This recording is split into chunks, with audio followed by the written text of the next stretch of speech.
Hey and welcome, I'm Hammeh. In this video I'm going to be jumping into and really having a look at piece by piece of this Overwatch Hero 28 teaser that came out the other day when things, and indeed I, have calmed down a bit. I'm going to be talking about each element that people are interested in this. We're going to talk a bit about space because I think that frames the whole setup for Hero 28 and the posters on this teaser.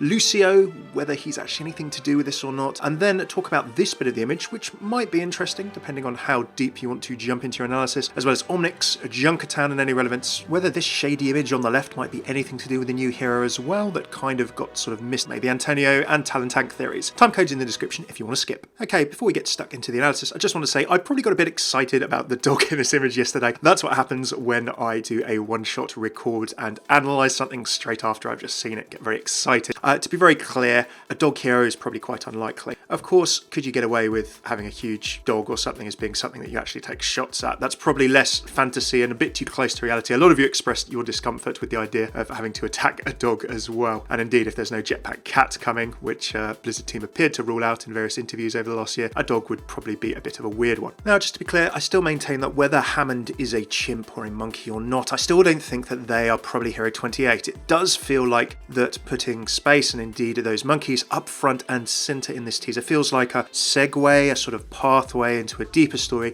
I still think this feels like Efi before Orisa was actually announced. Although there is no doubt that Space and Horizon, given all of the other new things that have been happening in Overwatch slowly over the last month or two, are the key thread to setting up the story for Hero 28. So let's jump into having a look at this teaser. Now, one cool thing at the very beginning, full credits to Hureko on Reddit, who said that this is actually probably used asset-wise from Rialto, not King's Row. Now, here's the image that Hureko actually found. Very cool. I'll link the Reddit thread in the description below. So is this of any relevance? Well, Rialto is of course the home of Talon. I think this is probably just used as a setting for the image, and the reason for that makes it feel very much like King's Row. Anti-Omnic, the Omnic conflict there, the kind of dirty look of it. Rialto is known to be a place in its lore where sort of, there's very progressive attitudes towards Omnics, much like Numbani. So unless this is looking at Rialto a longer time ago perhaps, there's nothing really in Rialto pointing to this right now in the level in the present day. Unless you want to try and link it to Antonio somehow, the is Antonio really dead after Retribution theories that have been around since Retribution.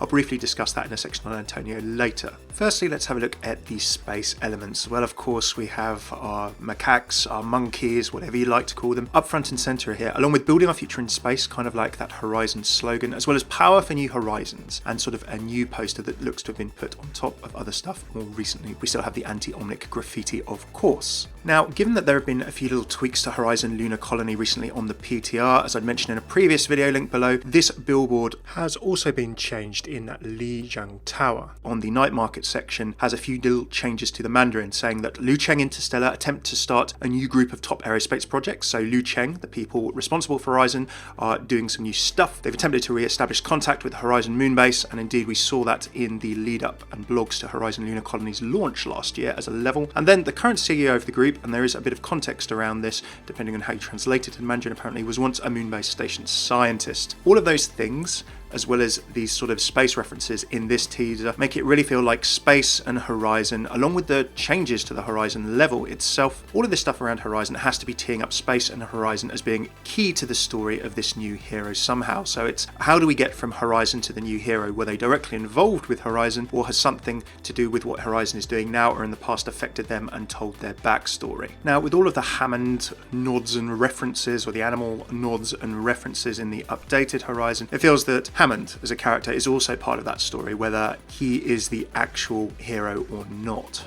So when we look at everything else in this image, we have to have a think of, right, well, what could we be expecting class-wise or maybe hero role-wise? And also, how could these people fit into existing story or develop the current story? So this is why I jump onto Lucio next. Now, it's a bit tough to tie Lucio into this kind of story. I mean, the way that his poster is thrown around there, as well as the anti-Omnic and sort of pro-Omnic sort of graffiti and posters, yeah, it kind of looks like King's Row or an area with conflict between the two. So it feels like Lucio would be kind of tough to tie to all of this stuff on Horizon, or indeed anything to do with his father that we learnt in his recent interactions. So those of you hoping for Lucio related stuff, I'm wondering if he's just background setting here. I'm really sorry. I'd love to see some Lucio lore and things as well. It's still possible, but it just feels a bit unlikely to me. It feels like sort of set dressing here. Now, the one thing I will say for both the Lucio stuff and the Omnic stuff here, if it's not just set dressing to give an anti-Omnic kind of feel or sort of a used, disused street vibe, is that there is one nice theory that a couple of people bandied around. There was a subreddit thread on the Overwatch subreddit, thanks to Matt Buchholz for flagging this over on Twitter to me at Failcraftcasts. User ID said, what if this is basically just kind of a timeline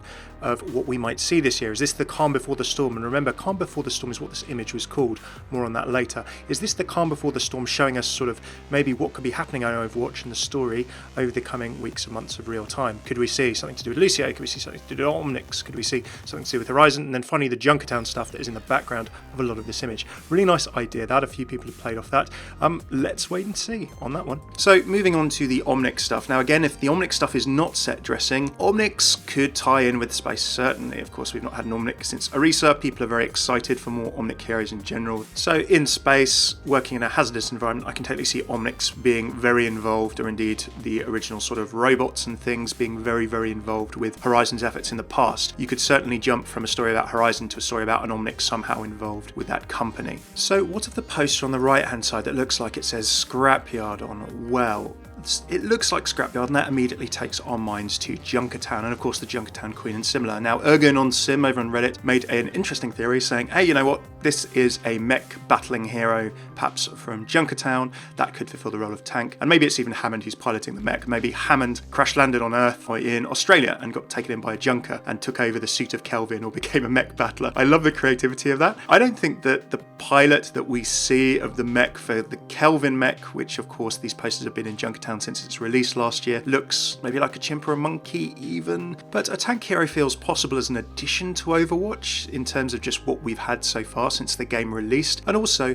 this does open the possibility of maybe a Junkertown mech or something being on the cards. Now, the Queen, of course, was a noted battler in the Scrapyard herself, so presumably she was piloting one of these mechs or rust buckets as well. But the question then becomes, how do you tie the story of Horizon, which is very obviously, I think, being set up as being a key part of either the backstory or the current story of this new hero, to Junkertown mechs and similar. I'm not discounting any wild stuff off the table. I think that given the heroes we've had, we're due something unexpected, given that there's a pattern of Overwatch heroes releasing fan favourite or sort of requested, then curveball, then fan favourite, then curveball. We had Moira as a bit of a curveball. We then had Brigitte as a fan favourite. So this is going to be a curveball. I think we're going to get something pretty crazy here. It's just a question of how crazy our minds want to go with this. So before we delve into the last maybe couple of theories or things, I want to draw your attention to a bit that a few people have highlighted on the left side of this image. Now, if you enhance this, it can be compared to the Wrecking Ball Junkertown mech, the Scrapyard battler that we see on the posters in Junkertown. So if you've got two different Junkertown posters here and references to space, then you've kind of got two different themes of this sort of calm before the storm teaser image. You've got a few things of Junkertown in the background, and you've also got this sort of space link again being reinforced. So something from Junkertown or something to do with Junkertown, something from Horizon or something to do with Horizon.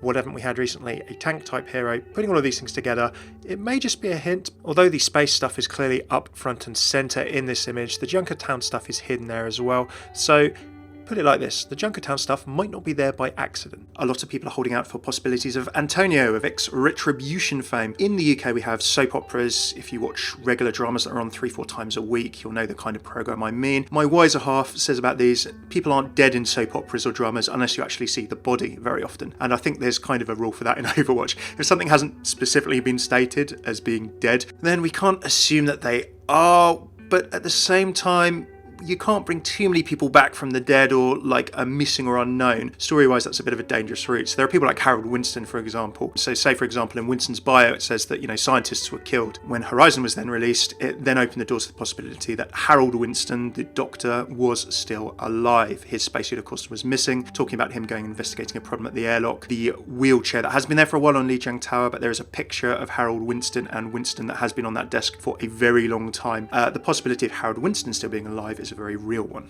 Whether Dr. Winston would be a hero or not, again, potential confusion. What would his skill set be? Or if he's wheelchair bound after a challenge on the moon, do you pop him into a suit of power armor or something to assist him? So with Antonio, with Harold Winston, we can't assume that they are dead. But then again, what purpose would they serve in the story? Are we just looking back in terms of the Overwatch story, or are they somehow key to how the story moves forward? This is why I struggle a bit with Antonio. If you bring Antonio back into the story at this point, we've already had a fair chunk of him in Retribution, and Antonio being alive creates a potential Talon leadership struggle again. Doomfist's kind of just taken over. He's kind of sort of said, right, we've got a war to start in his comic, so if Antonio's back in the picture, that's then Talon infighting potentially, rather than them advancing whatever this grand purpose that Doomfist may have is going to be, and things. It confuses it a little bit for me if this hero is being used to move the story forward. But just to finish up in terms of theories, I'm going into the realms of headcanon here. Everyone has fancied a Talon Tank or a new tank for quite some time. We haven't had a tank for a while. I think a tank's a solid option, and with Horizon and with Junkertown, we kind of have options as to whether it's maybe an Omnic type tank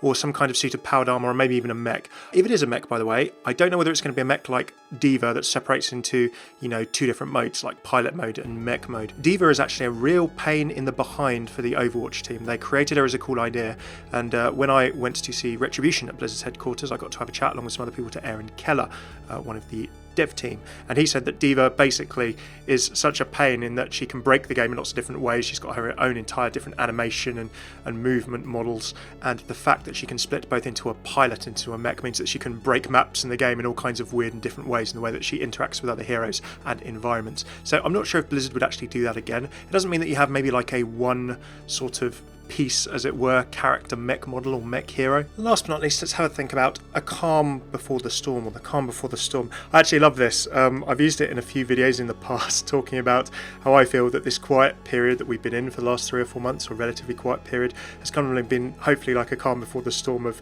a big sort of event in Overwatch lore happening. So I'd love it if the exact phrase that I use, this calm before the storm, is like a calm before the storm in Overwatch lore, as the sort of timeline theories of this image say. The people who say, hey, this is all the things that are going to be happening in Overwatch lore and in general over the next 3 to 6 months. But here's a final thought. What happens if we just take it completely literally and say it's a calm before the storm, and this new hero releasing is a storm in some way? What kind of storm are they causing? Well, in the Overwatch world, we know at the moment that there have been for many years unexplained weather phenomena. What could they be?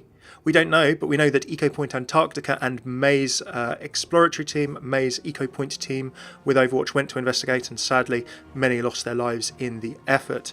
What if the new hero is something to do with controlling weather? And it's literally a calm before the storm. I'd love that in so many ways. There are so many cool ideas you could have. I could see that working for tank and DPS sort of variants of hero as well. You could have things like wind walls, generating sort of deflecting, manipulating water, manipulating lights. We already have May, of course, manipulating sort of cold and things like that. So there could be some really cool ideas for weather-based heroes. And is it just literally a calm before the storm? Weather-changing technology on Horizon? That wouldn't be the first science fiction idea of having things in space designed to try and affect and manipulate the weather on Earth.